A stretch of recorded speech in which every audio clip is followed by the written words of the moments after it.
let's talk about you. Did you know you're a very important person in many different ways? You have roles. That means the different parts you play in your life. You're a student when you're at school. You're a child in your family. You might be a sibling, a friend, or even a pet owner. Each role you have comes with things you do to help. These are called your responsibilities.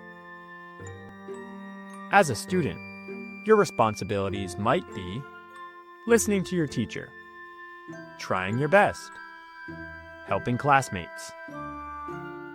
At home, your responsibilities might be cleaning up your toys, helping with meals, taking care of your pet.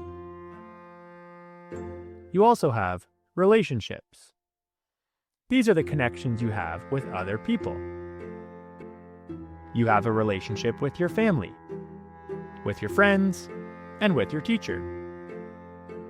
These relationships are special because they help us learn, grow, and feel loved. And don't forget, one of your roles is also to be someone who cares for the earth. That might mean picking up trash, using less water, or helping in a garden. You are already doing so many amazing things just by being you.